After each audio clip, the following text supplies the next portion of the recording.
Bonjour, bonjour à nous tous. Nous saluons au nom de Jésus. Nous continuons notre étude sur 1 Corinthiens chapitre 14. La dernière fois, nous sommes arrêtés au verset 25 qui dit: Les secrets de son cœur sont dévoilés de sorte que, tombant sur sa face, il adorera Dieu et publiera que Dieu est réellement au milieu de vous. Ouais. Ce verset, rappelons-nous, c'est lorsque Paul disait que la prophétie est un signe pour le croyant, alors que le parler en langue est un signe pour le païen. Amen. Parce que justement, lorsqu'on parle des dons de langue, ça ne se résume pas, ça c'est une parenthèse qu'il faut faire, ça ne se résume pas juste à parler cette langue inconnue-là. J'ai pris l'exemple de Actes chapitre 2. Lorsque le Saint-Esprit est descendu sur les apôtres, il s'exprimait dans les langues maternelles de ceux qui étaient là ce jour. Il n'y avait pas que des Juifs, il y avait même des païens, c'est-à-dire des non-Juifs. Ils entendaient les apôtres s'exprimer dans leur langue maternelle glorifiant Dieu. Et ça, c'est dans ce sens, c'est un signe pour le païen. Parce que si le païen parle une langue, comment dire, si le païen nous écoute dans sa langue maternelle, sachant que nous n'avons aucun moyen de connaître, enfin, nous n'avons pas appris cette langue, il est convaincu. C'est un signe pour lui. Il ne devrait pas demander plus que cela. Ouais. Mais pour le chrétien, notre signe, c'est la prophétie. Pourquoi c'est la prophétie? Parce que nous savons déjà, ouais, nous n'avons pas besoin, le chrétien sait que Dieu est là, mais le païen ne sait pas que Dieu est là. Et le signe que Dieu donne aux païens pour attester de sa présence, c'est justement un des signes pourrait être le don des langues, c'est-à-dire nous nous exprimons dans une langue étrangère. Ça, c'est un signe.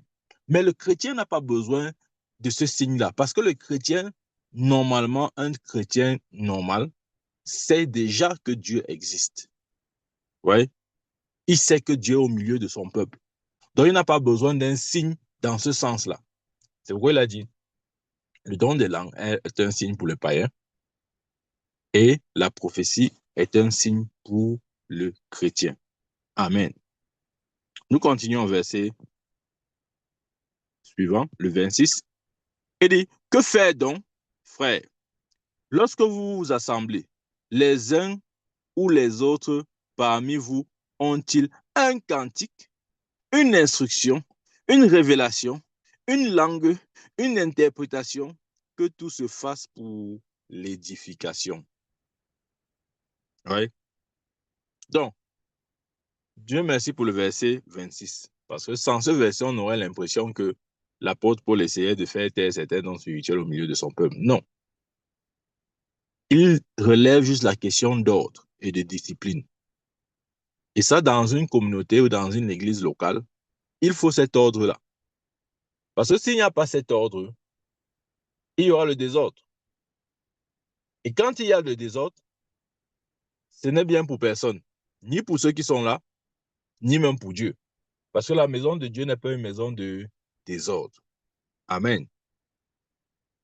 C'est pourquoi il dit, que faire donc, frère, lorsque vous vous assemblez les uns ou les autres parmi les uns ou les autres parmi vous ont-ils un cantique, une instruction, une révélation, une langue, une interprétation, que tout se fasse pour l'édification. Il n'est pas en train d'étouffer la manifestation des dons spirituels, mais il est en train de relever le caractère, ordre et discipline qui doit régner parmi ceux qui exercent le don ou les dons spirituels. Amen. Le verset suivant, le 28 dit, s'il n'y a point d'interprète, qu'on se taise dans l'église et qu'on parle à soi-même et à Dieu. Ouais, ce point aussi est important. Parce que pour ceux d'entre vous enfin, pour ceux qui fréquentent, pour ceux d'entre nous qui ont eu à fréquenter ou bien qui fréquentent les églises, entre guillemets, de réveil, comme on aime dire, nous allons voir que généralement, il y a ce problème d'ordre-là. Chacun, il va avec son inspiration et comment dire, on veut masquer notre indiscipline par, par cette expression de c'est Dieu qui m'a conduit ou c'est l'Esprit de Dieu qui m'a poussé. L'Esprit de Dieu ne peut pas aller au-delà de la parole, de ce qui est écrit. Regardez ce qu'il dit ici là. Et c'est bien pour nous de rester scripturels dans tout ce que nous faisons. Il dit, s'il n'y a point d'interprète, qu'on se taise dans l'Église. Ouais. Là, je précise encore, le contexte est celui de l'Église. Amen. Donc, il dit, s'il n'y a point d'interprète, qu'on se taise dans l'Église et qu'on parle à soi-même et à Dieu. Et en plus, c'est vrai. Parce que si ce n'est pas une direction, parce que j'ai dit encore, ça peut être une direction du pasteur de conduire son église dans des moments de prière en langue. Ça, c'est autre chose. OK, c'est une chose. En fait, ce n'est pas de ça que Paul parle ici. Là. Maintenant, s'il n'y a pas une telle direction spécifique, s'il n'y a pas une direction spécifique de cette manière-là, Paul dit donc que dans le cadre de l'église, c'est mieux que celui qui parle en langue, s'il n'y a pas l'interprétation, qu'il se taise. La raison a été donnée plus haut. Et d'ici maintenant, tu parles en langue, c'est vrai, tu dis des paroles excellentes, mais personne ne peut dire amen à ce que tu as dit parce que personne n'a entendu.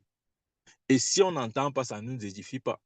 Et si ça ne nous édifie pas, c'est encore mieux de parler à soi et à Dieu.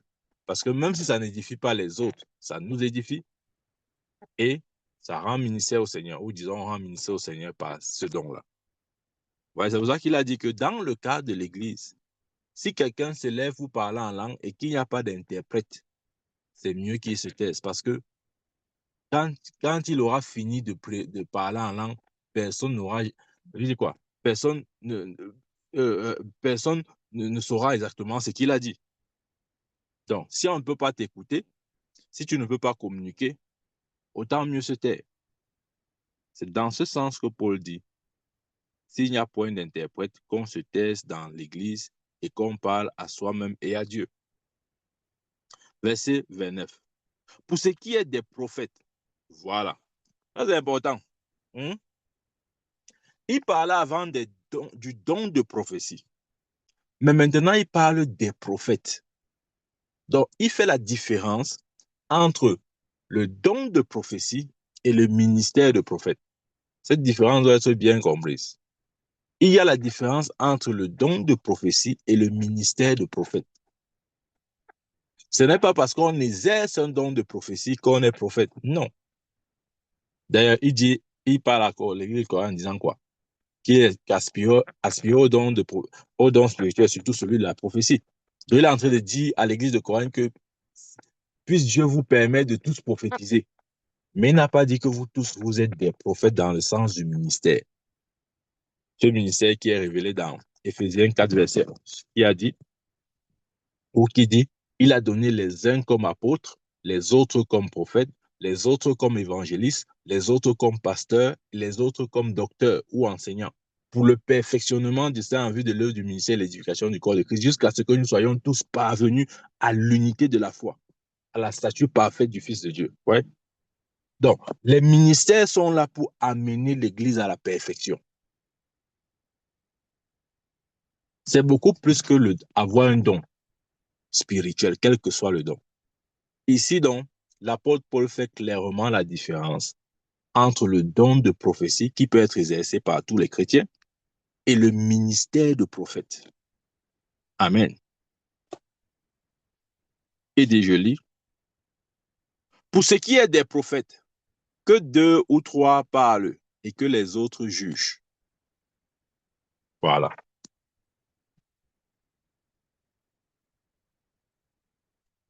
Pour ce qui est des prophètes, que 2 ou 3 parlent et que les autres jugent.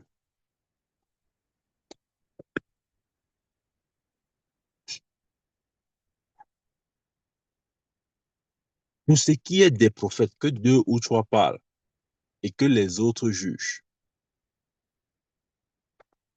Et que les autres prophètes jugent. Parce que croyez-moi, ça je peux le dire par expérience, si vous n'avez pas reçu du Seigneur le ministère de prophète, vous ne pouvez pas comprendre l'office du prophète. C'est impossible. C'est pourquoi il dit, pour ce qui est des prophètes, que 2 ou 3 parlent et que les autres prophètes jugent. Parce que vous voyez, je vais vous expliquer ça comment. Ok, permettez-moi que je donne juste cet exemple. Moi, par exemple, je suis constitué en tant qu'homme. Je suis un homme. La nature de mon genre, mon sexe, c'est masculin. Vous voyez? Il n'y a aucun moyen, je dis bien aucun moyen, pour moi de comprendre l'univers de la femme. Si on prend par exemple le domaine euh, de euh, les périodes, là, où la période où la femme saigne, par exemple, ok, les menstrues. Moi, je suis un homme. Il est impossible, même si je fais la médecine, même si je suis professeur agrégé en médecine, je ne peux pas comprendre le phénomène de saignement, ou je peux juste le comprendre de manière intellectuelle, mais je ne peux pas comprendre ça comme une femme comprend ce phénomène. Pourquoi? Parce que génétiquement parlant, je n'ai pas ce que la femme a. Donc, je peux aller à l'école de médecine, on m'explique que oui, quand la femme saigne, ça veut dire que j'ai des connaissances intellectuelles. Mais la réalité, l'expérience de ce phénomène, je ne l'ai pas et je ne l'aurai jamais. Il faut une femme pour comprendre ce qu'une femme vit pendant ses saignements. L'homme ne peut pas comprendre ça. Même s'il est gynécologue, il comprend ça intellectuellement. Il ne peut pas comprendre ce qui se passe. Vous voyez ce que je veux dire? C'est la même chose. Je prends cet exemple terre à terre pour qu'on comprenne. C'est la même chose avec l'office du prophète. Si Dieu ne t'a pas accordé la grâce d'avoir cet office, oh, tiens-toi, c'est juste à côté. Regarde, c'est vraiment à distance comme, euh, comme un match de foot. Regarde juste ça à distance. Ne te presse pas de vite parler. Parce qu'il y a des choses compliquées dans cet office. Oh, je peux vous rassurer. Ce n'est pas comme on pense là. Il y a des choses compliquées. Si compliquées que même le prophète doit grandir pour comprendre ce qu'il vit. Je vous dis la vérité. Il y a des choses que même le prophète, s'il ne grandit pas dans son office, lui-même, il ne va pas comprendre certaines manifestations. Lui-même, il ne va pas comprendre certaines expériences. Lui-même, il ne va pas comprendre le fonctionnement de l'office que Dieu lui a donné. C'est pourquoi Paul dit, pour ce qui est des prophètes, que un ou deux parlent et que les autres prophètes jugent. Il n'a pas dit que n'importe qui juge. Non, il a dit les autres prophètes. Croyez-moi, ce n'est pas aussi facile que ça. Je sais que généralement, on aime vite juger. Oh, le prophète fait ça. On a... Après, les gens vont dire, oh, ça veut donc dire quoi? Qu'on ne doit pas donc parler quand le prophète parle. Non, ça ne veut pas dire qu'on ne doit pas parler quand le prophète parle. Ça veut dire que on doit se rassurer qu'on comprend d'abord ce ministère avant de parler. Vous voyez, je ne peux pas parler du saignement comme une femme. Une femme n'a pas besoin d'aller à l'école pour parler de ça. Mais moi, j'ai besoin d'aller à l'école. J'ai besoin d'aller à l'école de médecine pour qu'on m'explique ça. Parce que si je n'apprends pas ça, je ne saurais jamais. Or, la femme n'a pas besoin qu'on lui apprenne ces choses-là. Parce que ça fait partie intégrante d'elle. Elle comprend ça. C'est ce qu'elle vit. C'est son expérience, c'est son corps. C'est comme ça, c'est la biologie. Je ne sais pas si vous comprenez. Donc, il y a une dimension que la femme aura dans la compréhension que moi, l'homme, je n'aurais pas, même quand j'aurais fait toutes les études de, de, de gynécologie. Amen. Ce point est très important. Hein. Regardez Jésus. Il est venu en tant que prophète. La Bible le présente dans Luc chapitre 1 et 2 ou 2 là-bas comme prophète du Très-Haut. Qui l'a compris? Au contraire même, Simeon a donné la prophétie. On a dit quoi? Cet enfant causera la chute de beaucoup et le relèvement d'autres. Parce que c'est ça l'office et le ministère de prophète. C'est quelque chose de... C'est-à-dire, c'est pile ou face, c'est comme ça que ça fait. C'est-à-dire, c'est soit tu acceptes le prophète, soit tu le rejettes. Tu ne peux pas être dans une position où ou tu le mets en parenthèse. Non, tu ne peux pas, tu ne peux pas. C'est soit Dieu t'accorde la grâce de l'accepter, soit tu vas le rejeter. Et parfois pour rien, hein. Si on te demande que, bon, il a fait quoi? Pourquoi tu ne l'acceptes pas? Tu ne peux pas expliquer. En fait, il a un esprit. L'esprit prophétique, c'est un esprit assez atypique. Regardez même dans l'histoire de l'humanité. Regardez comment même les prophètes, la vie des prophètes, ce par quoi ils traversaient. C'était vraiment des choses bizarres. Parfois même tu veux comprendre, mais tu n'arrives pas à comprendre parce que tu ne peux pas comprendre. Parce que tu ne peux pas comprendre. Les gens disent, on ne peut pas comprendre quoi. On comprend, on comprend. On ne comprend pas. Tu crois que tu comprends, mais tu ne comprends pas. C'est beaucoup plus complexe. Moi, je parle là des vrais prophètes. Je ne parle pas des gens qui prennent les titres, ils partent à l'école biblique, après ils disent que non, moi aussi je suis prophète. Non, je ne parle pas de ceux-là. Je parle de ceux qui sont authentiquement appelés par Dieu dans cet office-là. Oh, croyez-moi, si vous n'avez pas la grâce de Dieu, vous ne pouvez pas les comprendre. Vous ne pouvez pas les comprendre. Amen. C'est pourquoi Paul ici fait la différence. Il scinde, il scinde carrément ces deux choses-là. Le don de prophétie et le ministère de prophète. Il dit pour ce qui est des prophètes, c'est-à-dire ceux qui ont reçu le ministère des prophètes, que deux ou trois parlent et que les autres jugent parce que ils comprennent ce ministère-là. Ils comprennent, ils sont censés comprendre en tout cas les mécanismes qu'il y a derrière. Mais le profane ne comprendra pas ça. Le profane va regarder comme ça là parce qu'il ne comprend pas justement, il va critiquer. Parce que ça c'est notre nature. Tout ce qu'on ne comprend pas, on critique. Tout ce qu'on comprend, on détruit. C'est pour ça que, bien aimé, je préfère ne pas être compris des hommes que d'être compris. Parce que quand tu es compris, quand on te comprend, c'est une question de temps, on va te détruire. Mais quand on ne te comprend pas, on va te critiquer. C'est encore mieux. Au moins, tu avances. Mais quand on te détruit, tu es terminé. Amen. Donc, il dit, pour ce qui est des prophètes, que deux ou trois parlent et que les autres jugent. Et si un autre qui est assis a une révélation, que le premier se taise. Ouais, c'est toute la dimension d'autre. Parce qu'imaginez-vous, si vous êtes dans l'église, tout le monde se lève et donne la révélation au même moment. On va écouter qui, on va laisser qui. Il faut l'ordre. Si quelqu'un a déjà pris la parole pour donner la révélation qu'il a reçue du Seigneur, que le second, le suivant ait la patience d'attendre qu'il finisse de donner sa révélation avant de donner aussi sa part. Ouais.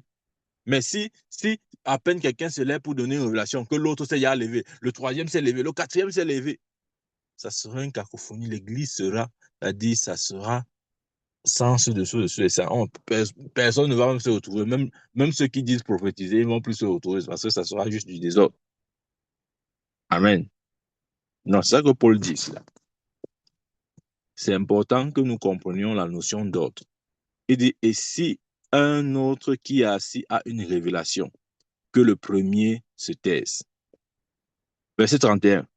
Car vous pouvez tous prophétiser successivement, afin que tous soient instruits et que tous soient exhortés. Vous pouvez tous prophétiser successivement. Ça veut dire que le fait que quelqu'un commence à prophétiser ne bloque pas la prophétie du suivant. Ouais, souvent on croit que non, il me faut prophétiser maintenant. Si je ne prophétise pas maintenant, on va bloquer ma prophétie. Non, ça c'est soit la chair, soit l'immaturité. Amen. Parce que la Bible dit que car vous pouvez tous prophétiser successivement, afin que tous soient instruits et que tous soient exhortés. Il donne la raison. Le verset 32 dit, les esprits des prophètes sont soumis aux prophètes. Voilà. Les esprits des prophètes sont soumis aux prophètes. Ça veut dire que le prophète exerce d'une certaine façon sa volonté sur le don qu'il a reçu. Dit autrement, ce n'est pas le don qui contrôle le prophète. Ouais, souvent les gens pensent que non, le don contrôle, ça ne contrôle pas. Ouais, c'est un peu comme le parler en langue. Si je dis maintenant que, ok, parlons en langue, tout le monde va ouvrir sa bouche et parler. Et si je dis stop, tout le monde va s'arrêter. Donc le don ne te contrôle pas, ça ne te possède pas. Les gens font comme si les dons spirituels sont comme les démons. Ça vient te posséder, ça te prive de ta volonté. C'est-à-dire tu deviens comme quelqu'un qui n'a plus de volonté, qui n'a plus de contrôle. Non, ce n'est pas vrai. Je sais, les gens disent, oui, j'expérimente souvent ça. C'est possible d'expérimenter ça, mais ce n'est pas la vérité. C'est possible d'expérimenter justement lorsque celui qui exerce le don n'a pas grandi dans le don. Parce que quand tu grandis dans le don ne te contrôle pas, c'est toi qui contrôles le don. Ça veut dire quoi? Ça veut dire justement ce que Paul dit là. Tu peux te taire quand tu veux, tu peux parler quand tu veux. Ce n'est pas le don qui exerce le contrôle sur toi. Mais quand tu es encore un chrétien immature, tu vas laisser le don te diriger. Le don n'est pas censé te diriger. Il dit l'esprit du prophète est soumis au prophète.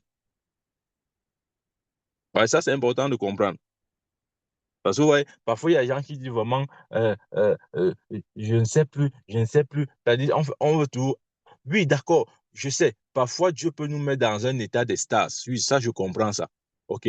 Mais ce n'est pas systématique. Ce n'est pas à chaque fois que le don va s'exprimer que tu seras dans un état où tu as perdu toutes tes facultés ou bien tout ton contrôle et puis c'est le don qui prend le contrôle. Non, ça ne te possède pas. Si même ça te possédait avant, sache que maintenant, quand tu grandis, tu contrôles ces choses. Ouais, les dons spirituels, je vais vous expliquer. C'est comme notre langue. OK? Nous devons avoir le contrôle sur notre langue. Jacques le dit. Jacques dit de contrôler sa langue. Nous devons avoir le contrôle. Parce que si tu n'as pas le contrôle de ta langue, bien aimé, ta vie va arriver n'importe où. Quelqu'un qui n'a pas le contrôle de sa langue, par exemple, il parle, euh, il parle à certaines autorités, n'importe comment, il va finir en prison, par exemple. Vous voyez? Quelle que soit la raison.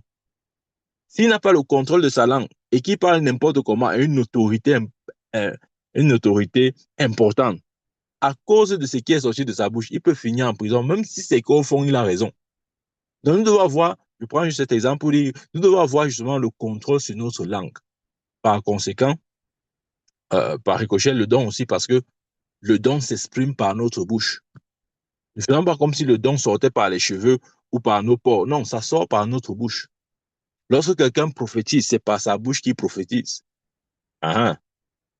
Donc, il lui fait usage de sa langue. Et Jacques demande qu'on ait le contrôle sur notre langue. Pourquoi il dit ici, l'esprit du prophète est soumis au prophète. Alors ça, c'est important que les chrétiens soient instruits sur ça. Sinon, on va toujours avoir des chrétiens immatures chez qui le don les contrôle. Vous voyez ce qu'il veut dire? Le don les contrôle, non. Tu dois être assez mature pour orienter même le don. Regardez, Jésus avait le contrôle sur ses dons spirituels. Comment je sais? Une fois, il avait dit à ses disciples que j'ai beaucoup de choses à vous communiquer, mais je ne peux le dire maintenant parce que vous n'êtes pas prêts. Vous voyez, si c'était nous, on devait dire que non, non, non, vraiment, je ne peux ne pas me taire. Je dois seulement parler. Je dois seulement parler. Ça doit seulement sortir. Ça doit seulement sortir. Ça doit sortir. Non, non, non, ça ne doit pas seulement sortir. Ça doit sortir de manière contrôlée. Jésus contrôlait ce qu'il disait. La Bible dit quelque part que il parlait en parabole aux foules et à ses disciples, il parlait de manière décodée. Il avait le contrôle sur l'exercice de son don de prophétie. Ce n'était pas le don de prophétie qui le contrôlait. Il pouvait coder pour certains et décoder pour d'autres. Il avait le plein contrôle. Bien-aimé, est le contrôle sur les dons spirituels. Dieu ne nous a pas donné les dons spirituels pour que les dons spirituels nous contrôlent. Non, c'est nous qui contrôlons. Amen. Tu vois, ça, c'est la règle. Nous ne devons pas être qu'un petit moindre don spirituel. Allez, ça nous a déjà contrôlé jusqu'à on a plus, on se sent totalement contre. Non, non, non, non. Ça, c'est pas. Ça arrive quand on est encore bébé dans la foi. Mais quand on grandit, on apprend à avoir la maîtrise. On apprend à savoir quoi dire, quand dire, comment dire, à qui dire. On apprend aussi à fermer sa bouche. Ouais, ça, c'est la preuve de la maturité. Les gens croient que la maturité, c'est quand le don sort toujours de manière incontrôlée. On dit non, non, non, il a le don. Ouf, les dons sont intenses dans sa vie. Ouf, tu vois, ça sort toujours. À tout un mois, à chaque minute, ça sort, ça sort, ça sort. Non. Si tes dons spirituels sortent à chaque minute, à chaque seconde, ça veut dire que tu es encore immature. Parce que quand tu es mature, tu contrôles. Tu vois? Ouais, les dons spirituels, c'est comme, ouais, un peu excusez-moi, hein, je prends l'exemple du Cameroun, parce que c'est le pays que je connais un peu plus. Regardez par exemple, au Cameroun, si tu veux, si tu veux, euh, si tu veux un abonnement d'eau, tu te rapproches de Kamwata. C'est la société camerounaise en charge de la distribution de l'eau dans le pays. Tu te rapproches d'eux, tu prends ton abonnement. Après, on va te donner, comment dire, une liste de matériel à acheter. Ça sera principalement pour les tuyaux, pour conduire justement l'eau d'une source vers ta maison. Tu as besoin de quoi? Tu as besoin des tuyaux. Parce que l'eau ne doit pas circuler en désordre, ça circule dans un chemin bien précis. Ça a besoin d'un canal. Et ce canal s'appelle les tuyaux. Tu dois en avoir. Parce que si tu n'as pas, l'eau ne viendra jamais chez toi. Et quand tu auras acheté ces tuyaux, chez toi, il faut ce qu'on appelle le robinet. Voilà. Il faut avoir le robinet. Le robinet, c'est pour contrôler l'eau.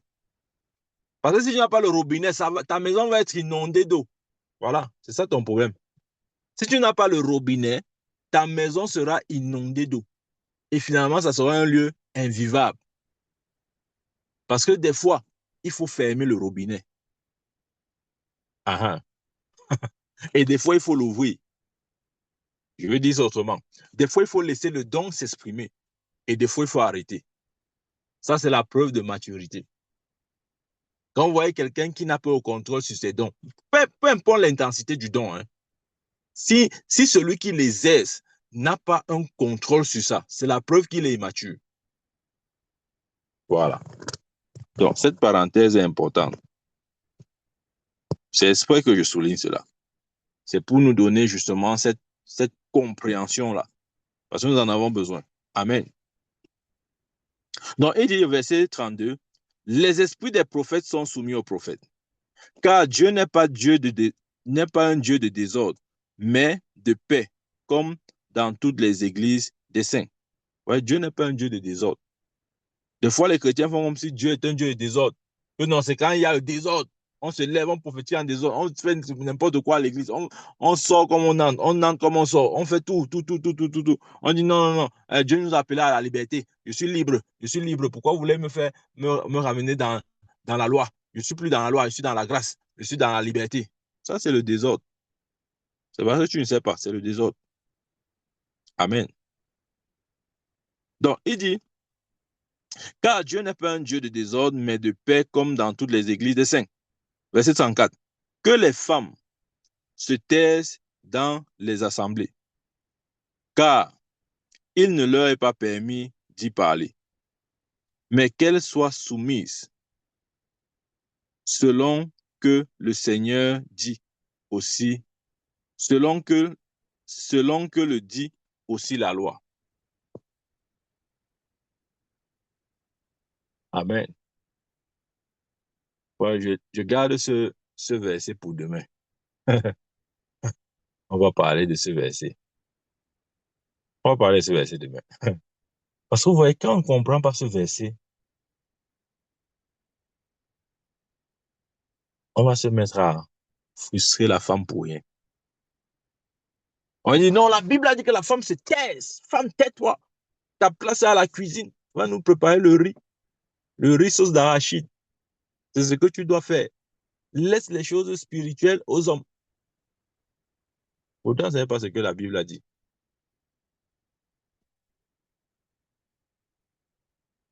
Nous allons parler de ce verset demain. Ça, c'est un verset très profond, hein. Et c'est un verset qui doit être bien compris et prêché convenablement pour ne pas justement éloigner de la grâce celle qui avait été appelée à la grâce. En passant, c'est juste en passant. Dieu ne nous définit pas par rapport, ou Dieu ne nous voit pas par rapport à notre sexe. Le sexe n'est que la condition physique de notre corps sur Terre. Ça n'a rien à voir avec ton esprit. Ce que je veux dire, c'est que il n'y a pas d'esprit féminin et d'esprit masculin. La notion du genre est une notion uniquement physique. Il n'y a pas de sexe, il n'y a pas d'esprit masculin et l'esprit féminin. Non. Un esprit est un esprit, ça n'a pas de sexe. Et c'est comme ça que Dieu nous voit. Amen. Ce verset a troublé l'Église. Et beaucoup maintenant profitent de ça pour faire taire la femme, en lui disant qu'elle n'a pas le droit à la parole. Parce que Paul a dit que la femme doit se taire. Femme, tais-toi. On a brisé les vies, les ministères. Elles se sont découragées. Celles qui n'ont pas compris la parole de Dieu ont abandonné leur ministère. Pourquoi? Parce que des ignorants ont parlé. Des ignorants, hein, ignorants ont parlé. Amen. Nous parlerons de ça demain. En tout cas, il dit, verset 34, que les femmes se taisent dans les assemblées, car il ne leur est pas permis d'y parler. Femme, tais-toi. La Bible a dit que tu ne parles pas. Tu parles quoi? La suite du verset dit, mais qu'elles soient soumises selon que le dit aussi la loi. Soumets-toi, femme. Tais-toi en assemblée. Ne prêche pas. La femme qui prêche est Jézabel. Il dit souvent quoi là? La femme qui prêche, c'est Jézabel. Toute femme qui prêche au pupitre est Jézabel. C'est l'esprit de Jézabel dans l'église. Cet esprit doit être lié et chassé. C'est-à-dire, tous ceux qui disent ça, ils sont hautement possédés. Pas par un démon, hein. Ils sont possédés par les ténèbres de l'ignorance. C'est-à-dire, c'est la plus haute forme de possession. Oh, croyez-moi.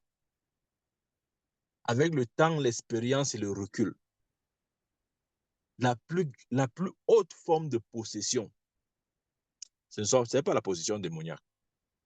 C'est quand les ténèbres de l'ignorance sont dans la vie d'un chrétien ou de tout homme. Amen.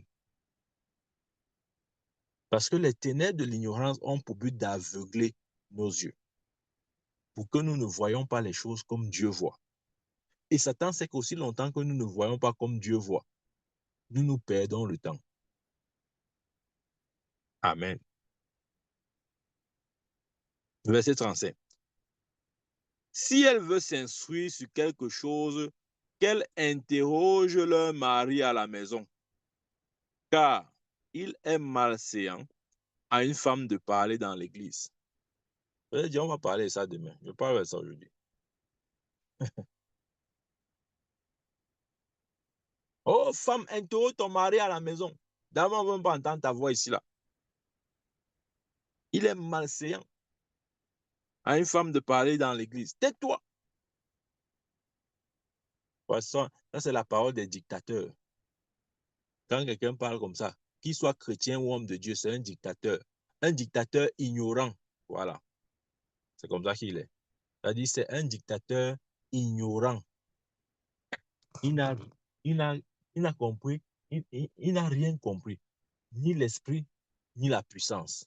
Jésus pouvait dire aux pharisiens aux pharisiens et tous, etc., que vous n'avez compris, vous n'avez compris ni la puissance de Dieu, ni les Écritures. Et c'est comme ça que beaucoup se sont sentis frustrés. D'autres ont abandonné leur ministère. D'autres sont limités à la cuisine, à la cuisine, à la cuisine. Vous voyez, quand je dis à la cuisine, il y a une image qui vient dans mon esprit. Marthe et Marie. Celle qui était à la cuisine a raté la bonne part. Si Dieu voulait que la femme soit à la cuisine, ou que la cuisine soit le ministère de la femme, écoute-moi très bien, je te parle prophétiquement. C'est que Jésus devait féliciter la femme qui était restée à la cuisine et pas celle qui était restée à ses pieds. S'il est vrai que le ministère de la femme se résume à la cuisine, Jésus devait féliciter celle qui est restée à la cuisine. Mais non, celle qui est restée à la cuisine a plutôt été blâmée. Et Jésus lui a dit, que fais-tu à la cuisine? Que fais-tu à la cuisine? Pourtant, il croyait que son ministère, c'était le ministère de la cuisine.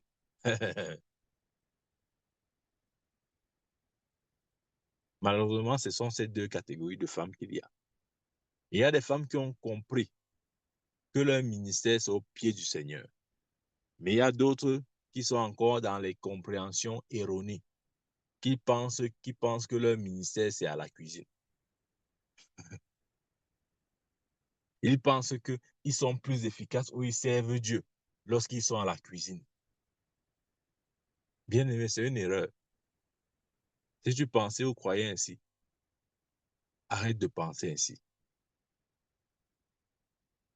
Il dit, oh, toi, tu t'inquiètes pour beaucoup de choses. Ta sœur a pris la bonne part, la part qui ne le sera pas ôtée. Quelle était cette part? C'est de sortir de la cuisine. Je te parle prophétiquement ce soir ou ce matin. Sors de la cuisine.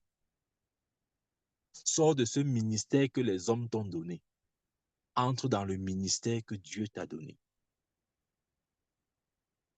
Sors du ministère que les hommes ont fabriqué, de l'endroit où les hommes t'ont placé et commence à entrer là où Dieu t'attend. Amen.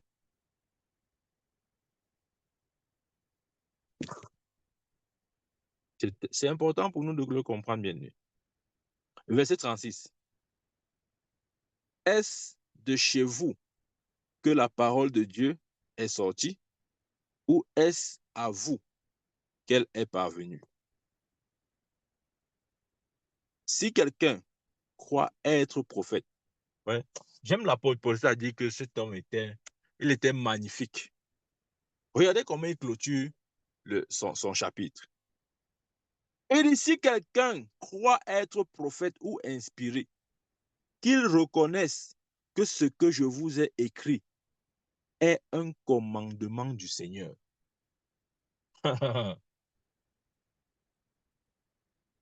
Il est en train de dire tout ce qu'il a écrit. Ce n'est pas de lui. Il ne parlait pas de son propre chef. Il ne donnait pas ses avis ou ses opinions. D'ailleurs, à certains endroits, quand il parle de lui, il dit, moi, Paul, je pense que, moi, Paul, je dis que. Ouais. Mais ici, spécifiquement dans ce contexte, il dit, si quelqu'un croit être prophète ou être inspiré, qu'il reconnaisse que ce que je vous ai écrit est un commandement du Seigneur.